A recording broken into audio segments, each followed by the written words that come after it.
Hi, this is Deborah Danielson. Welcome to the RHEB3L Podcast. Family issues come to all of us. It is just part of life, and unfortunately, more and more families are breaking up.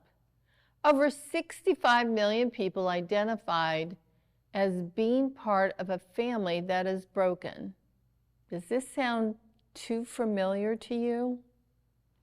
Many of you have watched 16 and Pregnant on MTV, which came out around 2009. The show was so popular, it grew into Teen Mom and then Teen Mom OG. The goal of the show was to capture on film and tell the story of how unplanned teen pregnancy created hardships in many, many ways. The financial hardship of how to pay for diapers and doctors and school. How do you pay for a car, a place to live?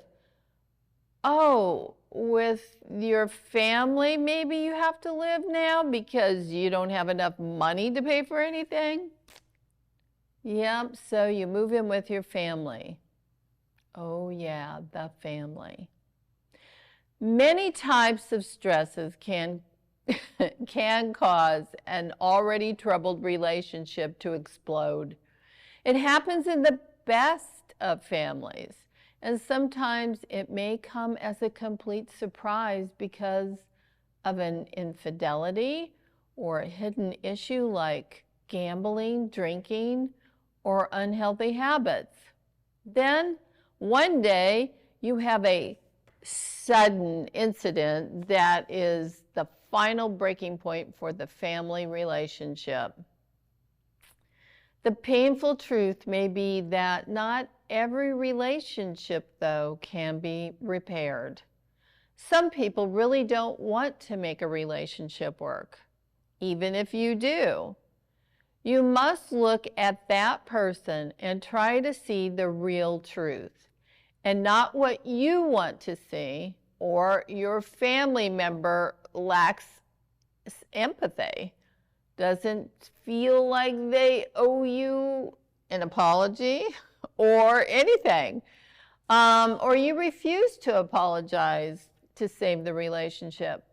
Then ask yourself, am I in a toxic, abusive relationship? Is there a reason to continue this cycle?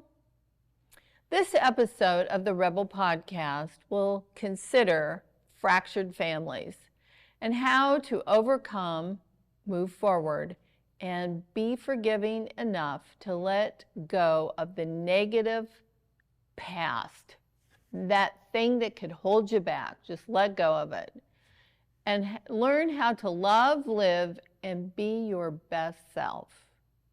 Stay tuned to the RHEB3L Podcast. We're going to talk about a subject that a lot of people, I would say, prefer not to talk about in public. They probably go home, kick the dog, hopefully not kill anything, and just keep downloading about what a bad day they had at work, or how they can't stand so-and-so at work, or something, right? Or they probably start fantasizing about how their job could be so much better if only their boss would go away, or something like that. Yeah. Have you had that experience? Yeah, I think everyone has. More than once. More than once. Yeah. Well, we've often talked about relationships, like within families, and we all know, except for the few people who try to follow me and act like I'm so screwed up and I'm a bad mom. But then they contrast it with their family. But our family's perfect. We don't ever have this problem. No family is perfect. And if my daughter spoke to me that way, Yeah. she wouldn't be breathing. Well, then, let's see. That makes you a murderer, I think. Right. So who's the bad man? And here's the other thing. When people make comments like that to me, I'm like, wow, I don't know where to put that. I think a lot of it is people projecting things that maybe they see in their own life when they feel a way of, sort of working it out, is taking it out on you or other public figures, and if they see something they don't like or disagree with, they need to let you know. And, but a lot of it, I mean, like you said. And don't hold back, right? Right. Just lay it all out there. Boom! A lot of it says more about them than it does about you. I think so. And they don't realize that. They want to project onto you this Pollyanna world that you're like, I think that only is in a Disney movie, maybe? Mary Poppins? Yeah. But this is the real world, and things happen. And some relationships just are not worth saving. And it may be because it might put you in physical danger. It may be because that person's behavior is ruining your life. But oftentimes we feel, well, this is my son, this is my daughter, this is my dad, this is my mom. I have an obligation to have a relationship with them. But I'm going to tell you, even the best counselor in the world would tell you that that's not true. Some people you can only love for an hour a year through a phone call, a 5-minute phone call, right? And then other people, of course, they are just, you guys just click, everything's wonderful, and so the family works great. But what do you do when you have finally gotten those relationships within your family or your friends, your really close people, right? And now you understanding through all of the counseling or tapes you've learned or Dr. Phil's, very good advice. You finally have learned how to cope with all of this, but now you have to go to work, right? And whether you're the person facing the challenge through a mental health issue or through something that's going on in your life momentarily, right? Because things go like this in life. They go up, they go down, they go up, they go down. And let's face it, all of us probably get a little crazy every now and then. Sure, I know I do. And, it may be well justified to be a little crazy. Yeah. But at some point, you go to work, and you're sitting there, and it feels like you're minding your own damn business, right? And then something crazy happens. Or someone crazy happens. Someone's crazy, yeah. And you say to yourself, well, this is not my family. I'm in a public place. What can I do, right? And the very first thing you have to understand is if there's a personality conflict, that's one thing. Or if this is a person that's having mental health challenges and they're trying to manage it, but they're having difficulty, there's got to be an empathy component. Mm-hmm. And the very first thing I would say is to reach out and have empathy. Wouldn't you? Yeah, I mean, I had a boss that he was, and I won't name him, but he was going through a physical problem where he had to have really extensive back surgery. Ooh. And so he was on painkillers and trying to manage a team of people. And he did not care for me. And so we were... And he didn't keep it a secret. He did not. And I tried to, even when he had back surgery, I bought him a Nebraska Huskers cane, that he could use, and he still was still not very kind to me. And eventually, after he had recovered and he was no longer my manager, he came to me and apologized.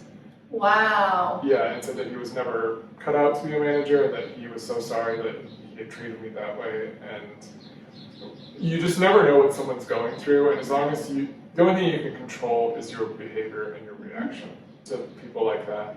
And eventually, maybe they'll come around, maybe they won't. But either way, as long as you control how you react to it and carry yourself with integrity, you won't have anything really to regret other than. So when he said that to you, on the inside of you, what did you feel like when he said, "I'm really sorry"? It was multi-layered because I was still scared of him because I wasn't sure if it was if he was being genuine or if this was something that he was just told that he had to say because I had complained at a certain point when he was no longer my manager.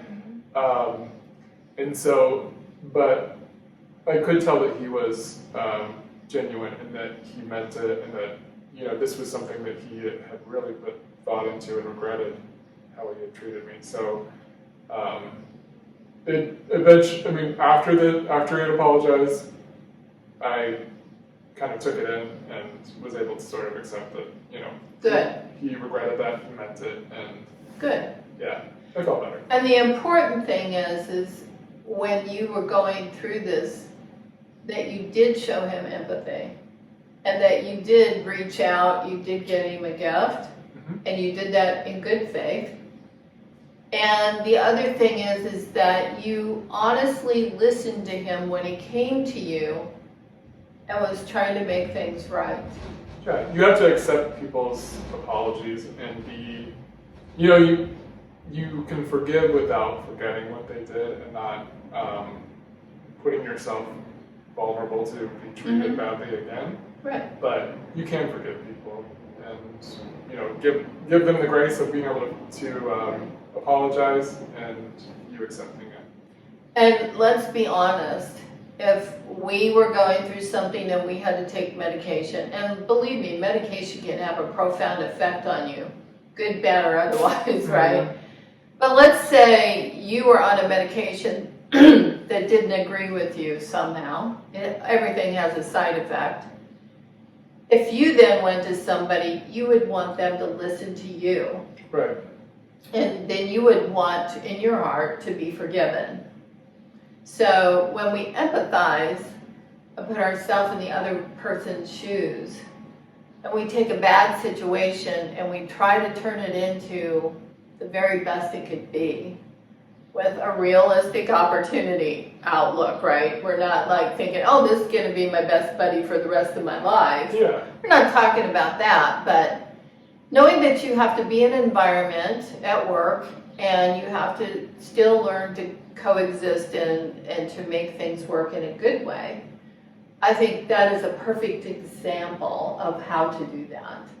Yeah, it turned out well. I think we're actually Facebook friends now. There you go. So maybe you'll see this. But I was glad that it turned out that way because now I don't really have to hold any kind of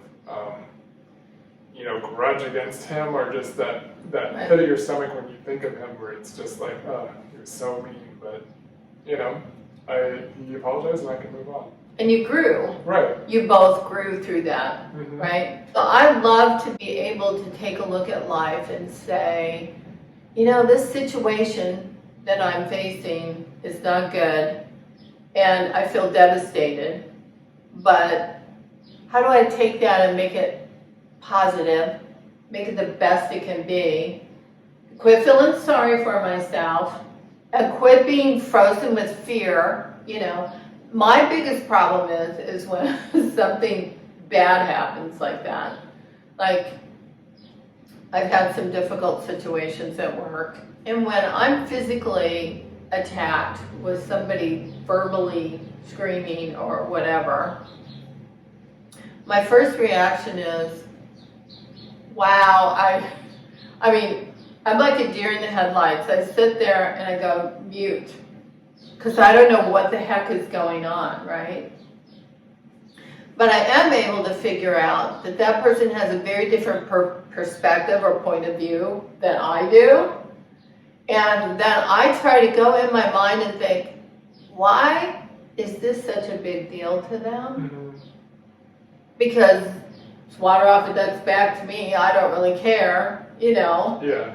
But how do I fix this, right? And how do I get this to a point where we can all make this work really good together? Because teamwork to me is everything. Mm-hmm. One of the things I have tried are multiple ways of communicating better, making more clear what I'm doing, making sure it's written down, and making sure that I've read it several times. There's no misspelled words, there's, no English problems, no grammar, whatever.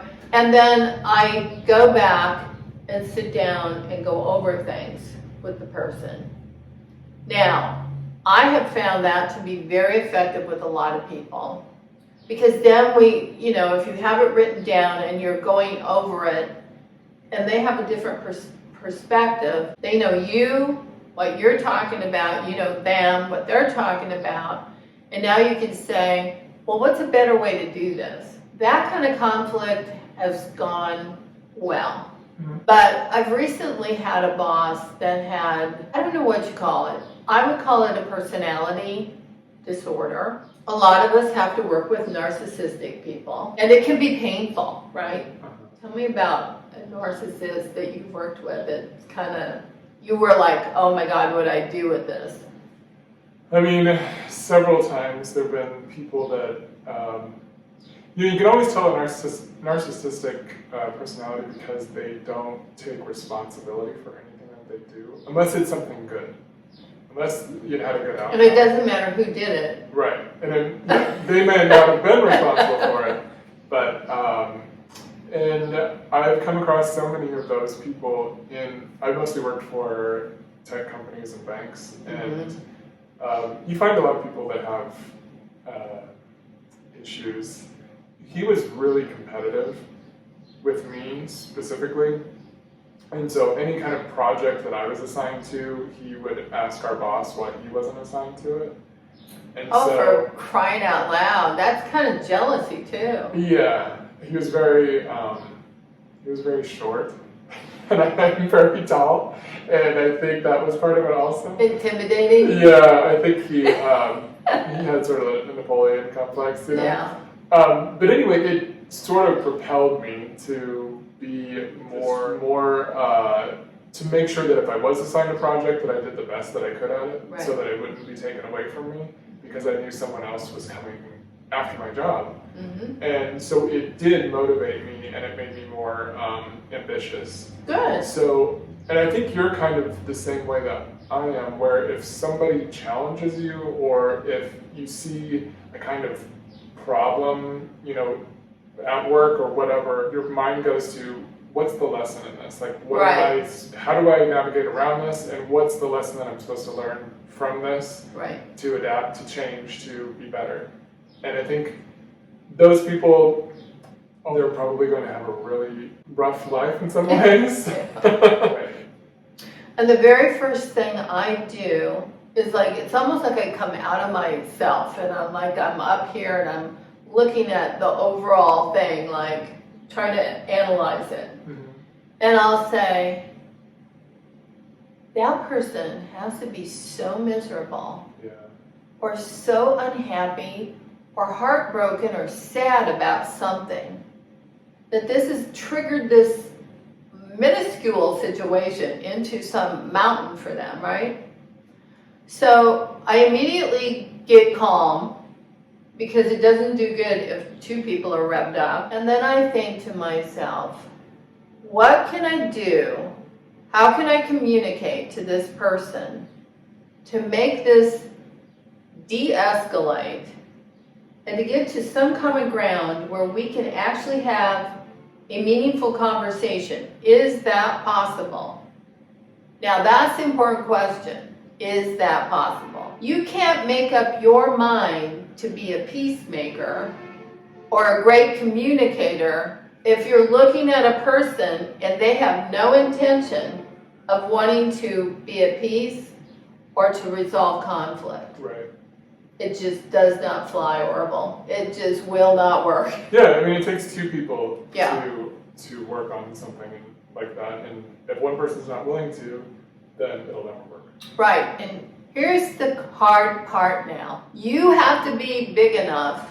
You have to put on your big big girl or big boy pants, and you have to say, is this over my head, right? Do I need outside help? Do I need HR? Do I just need to step away? And in my case, I had a boss that was really not a fan of mine, and really not a person who been able to do a lot of things, and I was new and I was learning, and just press a button and delete you, and that's not good. But I had to go away, and I had to look at the situation. I also watched how all the people around this person treated this person, and everybody walked around on eggshells, and they wore kid gloves, and they were overly and overtly complimentary, and you're like, really?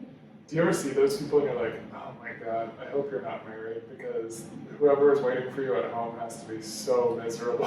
And this person, speaking of that, this person actually would dishonor their mate on conference calls at work and make snide remarks about this person. Can you imagine if they do that on a conference call, what they do to their face? I know, and it's like, wow, I can't believe that. Given that set of circumstances, when you see that behavior, you can't ever think that you're not out of the realm of, I guess, protected. You're not in a protected place. Mm-hmm.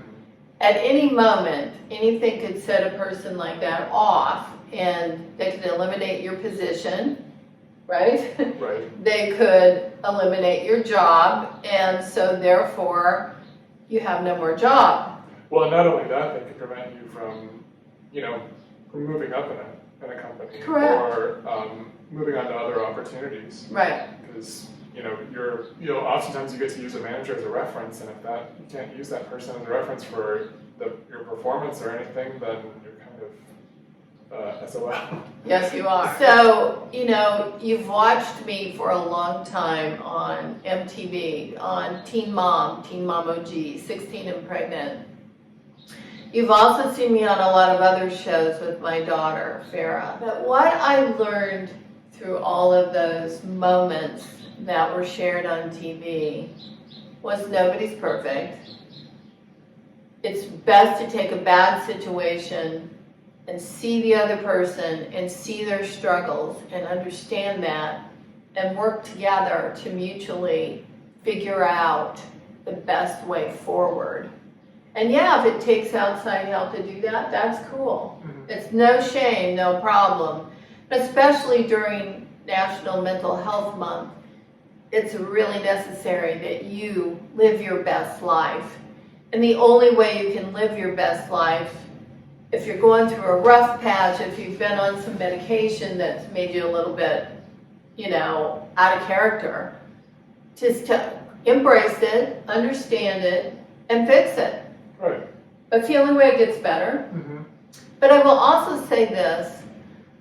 In doing these shows, I've been put into a group of people, families, other families, where we've all come together.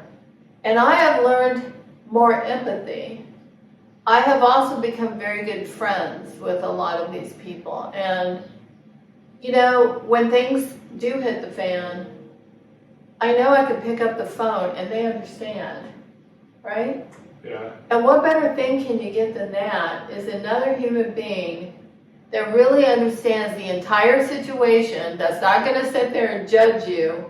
Oh, if that was me, I would have done blah, blah, blah. Right, yeah. Or, Deborah, how could you be friends with this and that? Because, oh my God. Well, no. We are all at the same level. And we need to know that other people care enough and love enough to help us through whatever situation we're having, because guess what? Someday we can help that person. You never know in life what situation is going to hit the fan, right? Yeah, everyone. You don't get through this life without some kind of struggle or some sort of, pain or, right. Heartache. And so you can use that heartache or that pain or struggle to help other people, mm-hmm. that are going through the same thing. Yeah. which I think is really important. It is. It's to me, it's more valuable than if somebody would say, "Oh, Deborah, you just won $100 million." Okay, but does that help me? Well, it helps me pay the bills, but that's the one thing it does. It doesn't put your soul at peace. No. Yeah, and your heart isn't peaceful at that point. And it doesn't give you real friends. It gives you fake friends. Yeah. Right. Users. Kiss uppers. Yeah. You don't need any of those. I don't need anything kissed, and No. I'm good. So I just hope that if you're in a job where you have some real personality struggles at work, that you reach out and just give them a kind word now and then, smile at them. Sometimes just telling somebody good morning and saying how are you or thank you. Just being pleasant can really help the day out. I don't know how many times I have been grateful for a coworker telling me, "Oh, thank you, Deborah. That was nice of you." But yeah, I mean, there's misunderstandings, and then there's peaceful ways to solve that and resolve it, and to make it actually better going forward. But here's the thing: you don't have to be friends with everybody. No. Right? You don't. And you also, I think another good point is that you can find ways of dealing with those people by caring for yourself enough Right. to let go of any anger or, one thing I use is I like to exercise and I like and that can help so much with processing anger. And getting those endorphins going, and you just instantly get a lift from those endorphins. Mm-hmm. And plus, when you're exercising, you can kind of just breathe and think about things in a very sort of matter-of-fact way, and just. But I don't know how many times at the end of a workout I may have gone into it really angry or really depressed or just kind of frustrated, and at the end of it, I'm just like, oh my gosh, I don't care about this anymore at all. Look at this thing when somebody upsets you at work or in your family, and you go do something where you have a stress relief and you give yourself a break. Breathe and just inhale, exhale, and breathe. Take a breath, take a beat. It does amazing things for your brain. Absolutely, and it puts everything into perspective. Yeah. You're not so in the thick of everything and just fighting, and your mind is just you can't believe what's happening to you. And And you have to look at that person, take the covered glasses off yourself and your life, and just say, "What am I looking at?" Yeah, exactly. Where is this person coming from? Yeah. Why would someone like that react the way that they do, or have that kind of that sort of personality? Nobody's superior. We're all in this together. Mm-hmm. All of us. The Bible says, "For all have sinned and come short of the glory of God." So why do you point out the speck in your brother's eye when you got a plank in your own eye? Okay, well that's a good point, isn't it? Right. How many of us have, at times said, "Well, I'm better than them because I didn't do blah, blah, blah," right? Well, that's really judgmental. It is. I think it's just best to always go into things with knowing that we're all equal. Mm-hmm. We all have problems. None of us is perfect.